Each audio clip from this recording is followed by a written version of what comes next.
Hello everyone, আসসালামু আলাইকুম। আশা করছি আপনারা সবাই অনেক ভালো আছেন। আমরাও সবাই আলহামদুলিল্লাহ ভালো আছি।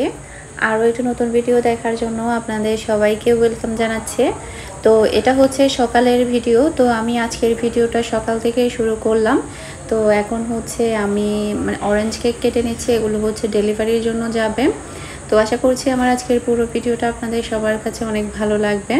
আমার ভিডিও যদি আপনাদের কাছে ভালো লেগে থাকে, যারা আমার ইউটিউব চ্যানেলটি এখনও সাবস্ক্রাইব করেননি, প্লিজ আমার চ্যানেলটি সাবস্ক্রাইব করে নেবেন আর ভিডিওর মধ্যে একটা লাইক দিতে ভুলবেন না।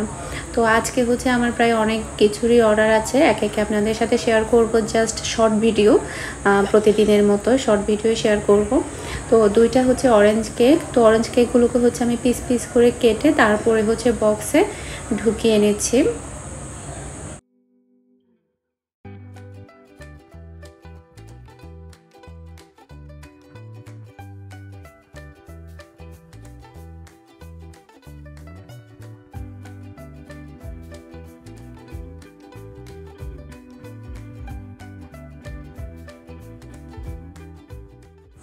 তো এরপরে হচ্ছে একটা পিৎজা তৈরি করলাম। আজকের এই পিৎজাটা একটু তাড়াতাড়ি ডেলিভারির জন্য যাবে, সেজন্য একটু তাড়াতাড়ি বেক করে নিলাম। আর এটা হচ্ছে কেটে দিয়েছি। বেশিরভাগ সময় দেখা যায় পিৎজা কেটে দেওয়া হয় না, নর্মালি দেওয়া হয়। তো আবার মাঝে মধ্যে কেটেও দেওয়া হয়।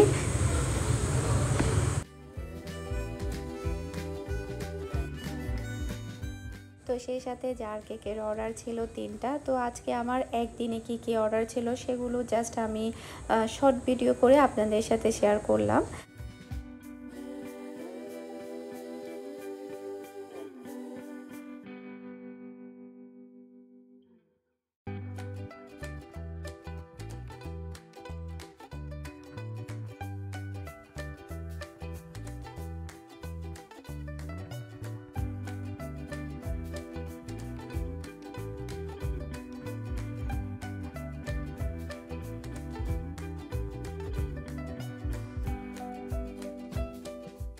সেই সাথে আজকে একটা ভ্যানিলা কেকেরও অর্ডার ছিল। কেকটা আমি একটু আগেই তৈরি করেছি, কারণ রাতে তৈরি করার আমি টাইম পাইনি, কারণ রাতে অন্যান্য কেকগুলো আমার তৈরি করতে হয়েছে, টাইমটা চলে গিয়েছিল। তো চিন্তা করলাম এটা আমি দিনেই তৈরি করি। মাশাআল্লাহ, ভ্যানিলা কেকটা অনেক সফট হয়েছে আর অনেক সুন্দর হয়েছে। আপনারা হয়তো বা পিসগুলো দেখেই বুঝতে পারছেন। সেই সাথে এই চকলেট কেকের অর্ডার ছিল, একটা ভাইয়া আমাকে অর্ডার করেছে, আর রিপিট কাস্টমার ভাইয়াটা এর আগেও আমাকে অর্ডার করেছিল। এটা ছিল ভাইয়া দ্বিতীয়বার অর্ডার।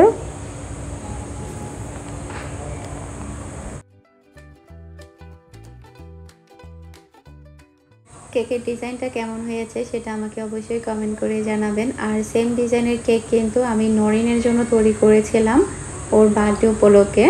তো আজকে অর্ডারের জন্য তৈরি করলাম। এই কেকটা আমার কাছে কতটা ভালো লেগেছে তৈরি করার পরে আসলে বলে বোঝানো যাবে না। অনেক বেশি কিউট লাগছে এই কেকটা। আর সে সাথে এত সিম্পলের মধ্যে কেকটা আসলে এত সুন্দর লেগেছে আমার কাছে। আপনাদের কাছে হয়তো এই কেকটা অনেক বেশি ভালো লাগবে। আসলে আমার কাছে সবসময় সিম্পল কেকগুলোই সবচেয়ে বেশি ভালো লাগে। খুব বেশি ডিজাইন না, খুবই সিম্পলের মধ্যে যেগুলো হয় সেগুলো অসাধারণ লাগে। তদ্রুপ এই কেকটাও। সেই সাথে আরও একটা কেকের অর্ডার ছিল, আর এই কেকটার ফ্লেভার ছিল ভ্যানিলা ফ্লেভার। এটাও কিন্তু রিপিট কাস্টমার। এটা হচ্ছে আপুর 3 নাম্বার কেক। উনি পরপর একদম অল্প সময়ের মধ্যে এক সপ্তাহের মধ্যে টোটাল উনি আমার কাছ থেকে 3টা কেক নিয়ে গিয়েছে আলহামদুলিল্লাহ। তো 3টা কেকই ওনারা খেয়ে অনেক মজা পেয়েছে। আপু অনেক ভালো রিভিউ দিয়েছে। থ্যাংক ইউ সো মাচ পরপর 3টা কেক নিয়ে যাওয়ার জন্য। তো এটা হচ্ছে বিকেলের দিক দিয়ে। এখন হচ্ছে আমরা নাস্তা করছি। তো নাস্তা করার পরে রান্নাবান্না করব, রান্নাবান্না করার পরে আবার সে অর্ডারের কাজকর্মগুলো করি। তো এভাবেই আসলে আমার দিনগুলো যায়। আপনারা হয়তো আমার ভিডিওগুলো দেখে এখনও অবধি অনেকটা আইডিয়া করে নিয়েছেন যে আমি কিভাবে আমার কাজগুলো হ্যান্ডেল করি। তো আমি হচ্ছে এখন ফ্রেঞ্চ ফ্রাই খাচ্ছি। এগুলো হচ্ছে আমি ফ্রোজেন করেছিলাম।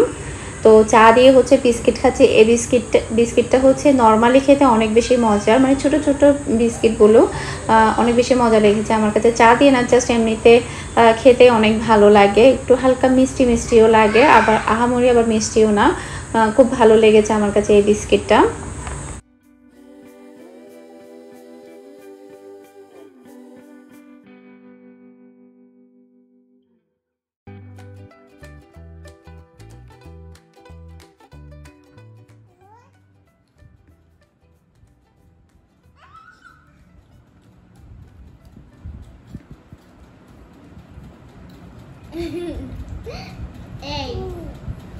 এখন হচ্ছে আমি চিকেনটা রান্না করে নিব। এর জন্য হচ্ছে আমি প্রথমে পেঁয়াজকে পেস্ট করে নিয়েছি, এই যে এখানে।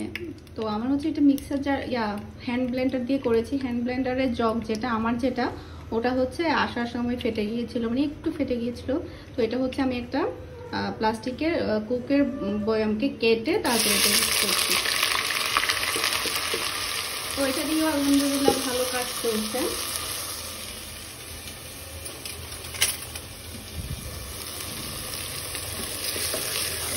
তো এখন হচ্ছে আমি এখানে মানে মশলাগুলো দিব। তো এই যে আমি এখানে মশলাগুলো বের করেছি, ঠিক আছে।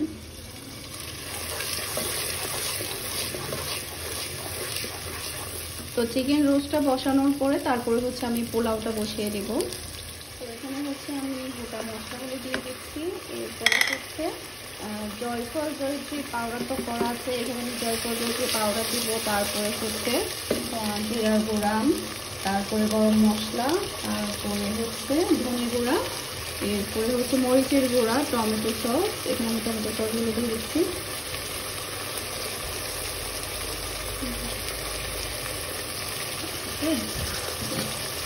চিকেন রোস্ট রান্না করা কিন্তু খুবই ইজি, অল্প সময়ের মধ্যে রান্না করে ফেলা যায়। এখানে হচ্ছে মশলাটা প্রায় কষানো হয়ে গিয়েছে। তো এখন হচ্ছে আমি দিয়ে দিচ্ছি বাদাম বাটা।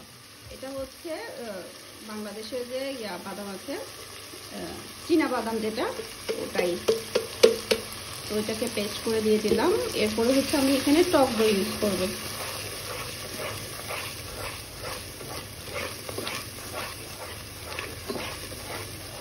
টক দইটা হচ্ছে ডিপ ফ্রিজে রেখেছিলাম, যার কারণে একদম বরফ হয়ে আছে। একটু যখন নর্মাল হয়ে যাবে তারপর আমি টক দইটা ইউজ করব। তো এখন যেহেতু বাদাম দিয়েছি, মশলাটাকে আরও একটু ভালোভাবে কষাতে হবে, যাতে করে কাঁচা বাদামের গন্ধটা চলে যায়।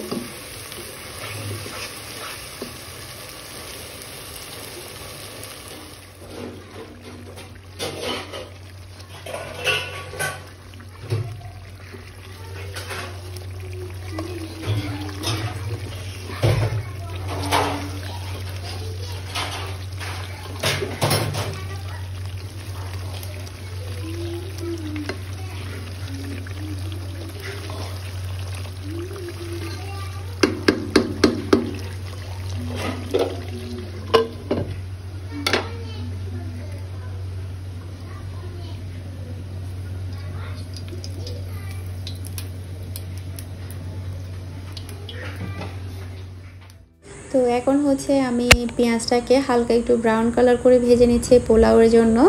আজকে রাতের খাবার হচ্ছে চিকেন রোস্ট আর হচ্ছে পোলাও। মিহির অনেক বেশি ফেভারেট, তাই আমি কিছুদিন পর পরই তৈরি করি। আসলে বাচ্চারা যেটা খেতে বেশি পছন্দ করে সেটাই সবচাইতে বেশি তৈরি করতে পছন্দ করে। আর মিহির বাবা সবসময় পোলাও, রোস্ট, তারপর হচ্ছে গরুর মাংস খেতে পছন্দ করতো।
চিকেন রান্না একদমই ডান। এই যে মজাদার চিকেন রোস্ট, এই যে খুবই আমি দেখাচ্ছে।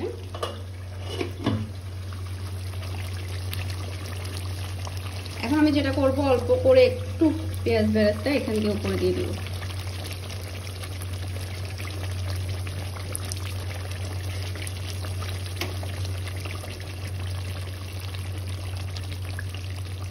মিহির ফেভারিট খাবার আজকে। চিকেন রোস্ট আর হচ্ছে পোলাও। তোমার আব্বুর ফেভারিট খাবার না এটা? আমার আব্বু তো নাই তাহলে। তোমার ফেভারিট খাবার। তো কিসে তুমি হ্যাপি? যাদের যাদের যেটা ভালোবাসে সেটা যদি করে থাকে তাহলে ওরা হ্যাপি। টুনটু তোমার কি ভালো লাগে? ওরা পোলাও ভালো লাগে। পোলাও ভালো লাগে কারণ আমাদের তিনজনেরই করিমদের পোলাও ভালো লাগে। করিমদের পোলাও ভালো লাগে আর কবিরদের বিরিয়ানি। কবিরদের বিরিয়ানি ভালো লাগে। হ্যাঁ। এগুলো কি বলে আপু? বাবা আমার মেয়ে কি ব্যস্ত। টুনটু যাও, ওকে নিয়ে যাও, রুমে নিয়ে যাও, ও এখানে কিচেনে সব ফেলে দিবে। নাও আসো আসো আসো যাও যাও আসো না। টুনটু যাও আসো যাও। নাও গাড়ি। তো এদিকে হচ্ছে আমার পোলাও রান্নাটা হয়ে গিয়েছে। তো এখানে হচ্ছে আমি পোলাওটা রাতের জন্য রান্না করেছি, দুপুরের জন্য একসাথে রান্না করিনি, কারণ হচ্ছে 2 বেলা পোলাও আসলে খাওয়া যায় না, খুব বেশি অয়েলি খাবার।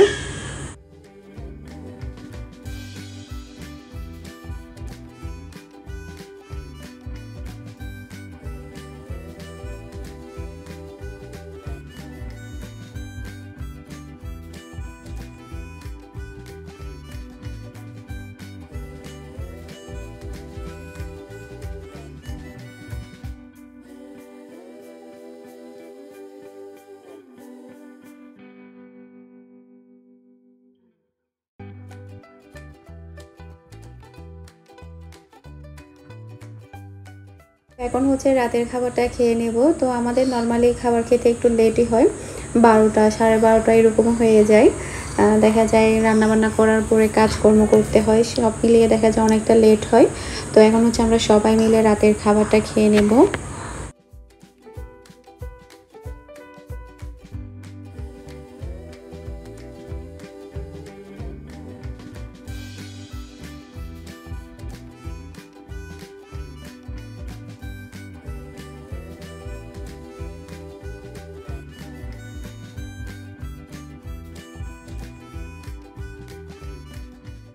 তো এটা হচ্ছে আমার টুনটুবুরির রাতের অবস্থা। আমি কেক বানাচ্ছিলাম, ওই ফাঁকে এসে দেখছি টুনটুবুরি তো একদম পড়েই যাচ্ছে।